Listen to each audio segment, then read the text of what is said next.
Muling ating pag-usapan ng dalawang taga-Mindanao na magpapatesting kay Commander Bantogan na ang kanilang ipapasubok ang R-72 na galing kay Maestro Lotus Agimat. Ating pakinggan ang bagong video na naipost sa kanilang page. Isang mapagpalang araw sa iyo, Commander Bantugan. Napanood namin na tinanggap mo yung hamon namin na ipapatesting namin yung round 72 sa iyo. Yun nga, nalaman din namin na kung sakaling hindi papasa yung round 72, ang kapalit nun maglilinis kami ng bakuran mo. Tinatanggap din namin yung alok mo na yun, maglilinis kami ng bakuran mo. Kung sakaling hindi pa Kung sakaling hindi papasa ang round 72. Nga lang, hinihintay pa namin yung...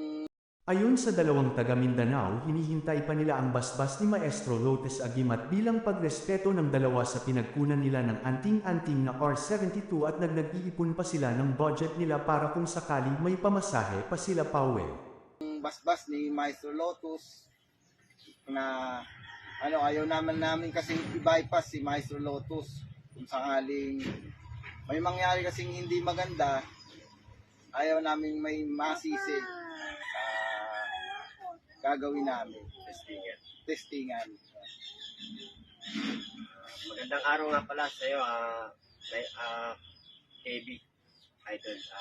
Confident naman kami na ipapatesting namin to. May hinihintay lang kami na kasi kailangan din namin ng budget pagpunta diyan para hindi naman masyadong yung namin. Ako sakali hindi siya papasa yung budget kahit pauwi. Confidence naman kami na makakapasa yung round 72 kasi tested na namin alaga namin to sa actual at saka sa testingan. Kaya gusto namin sa yung pa-testing kasi alam namin malakas ang panudla mo. Kaya yun, gusto namin subukan talaga sa iyo na para makapasa yung round 72. Maraming salamat.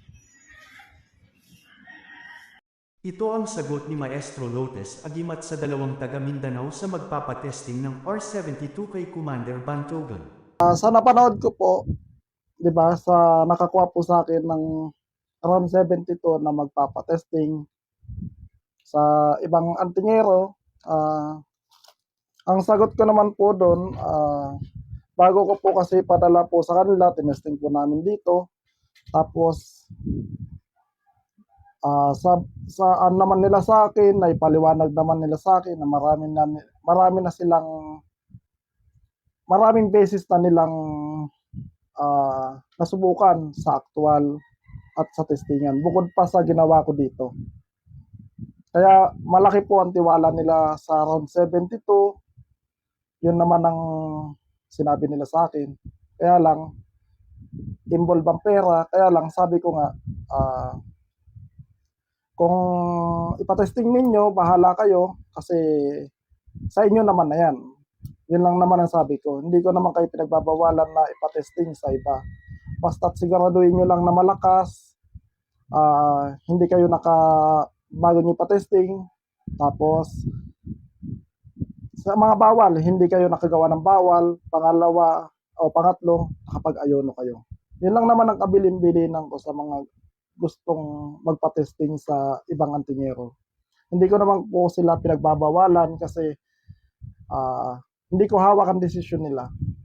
Sabi ko naman, advice ko naman sa kanila na maraming beses na pala ninyong nasubukan sa actual, dapat